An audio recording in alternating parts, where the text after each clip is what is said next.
বদলে যাচ্ছে শপথের চিরাচরিত প্রথা। দীর্ঘ সময় ধরে চলে আসা শপথ গ্রহণের আনুষ্ঠানিকতায় এবার যুক্ত হচ্ছে নতুন মাত্রা। কেবল স্থান বা সময়ের পরিবর্তনই নয়, এবারের শপথ গ্রহণ অনুষ্ঠানে বড় চমক হিসেবে আসছে শপথ বাক্য পাঠ করানোর ব্যক্তিতেও পরিবর্তন। কিন্তু কেনই আকস্মিক রদবদল? আর স্পিকারের অনুপস্থিতিতেই কে বা পরিচালনা করবেন এই গুরুগম্ভীর আনুষ্ঠানিকতা? তাছাড়া শপথ পাঠ করানোর স্থানই বা কোথায় নির্ধারণ করা হলো? দীর্ঘ প্রতীক্ষার অবসান ঘটিয়ে ত্রয়োদশ জাতীয় সংসদ নির্বাচনে নিরঙ্কুশ সংখ্যাগরিষ্ঠতা নিয়ে ক্ষমতায় ফিরছে বাংলাদেশ জাতীয়তাবাদী দল বিএনপি। 2/3 বেশি আসন পেয়ে এককভাবে সরকার গঠন করতে যাচ্ছে দলটি।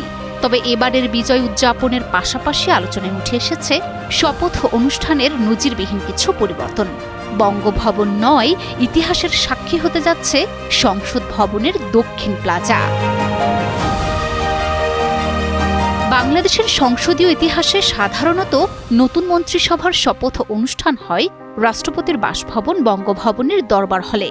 তবে এবার সেই দীর্ঘদিনের রীতিতে আসছে বড় পরিবর্তন। জানা গেছে এবার শপথ অনুষ্ঠান হবে জাতীয় সংসদ ভবনের দক্ষিণ প্লাজায়। বিএনপির ইচ্ছেতেই এই সিদ্ধান্ত নেওয়া হয়েছে। শপথ পাঠ করানোর ব্যক্তির ক্ষেত্রে এবার থাকছে ভিন্নতা। সংবিধান অনুযায়ী সাধারণত স্পিকার বা ডেপুটি স্পিকার সংসদ সদস্যদের শপথ পড়ান।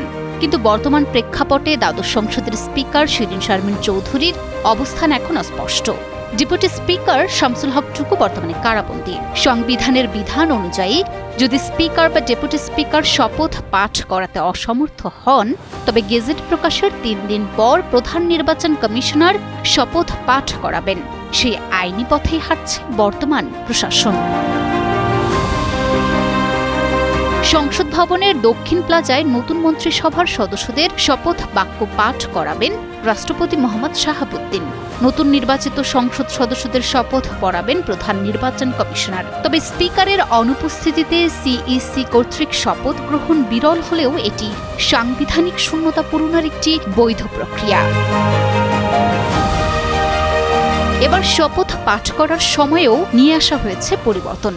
অতীতে সংসদ সদস্যদের শপথের দিন বিকেলে এবং পরদিন মন্ত্রিসভার শপথ হয়ে থাকে। কিন্তু এবার রমজান এগিয়ে আসার কারণে মঙ্গলবার সকালে নবনির্বাচিত সংসদ সদস্যদের শপথ এবং একই দিন বিকেলে নতুন মন্ত্রিসভার শপথ গ্রহণ অনুষ্ঠান অনুষ্ঠিত হবে বলে জানিয়েছেন আইন বিচার ও সংসদ বিষয়ক উপদেষ্টা ডক্টর আসিফ নজরুল।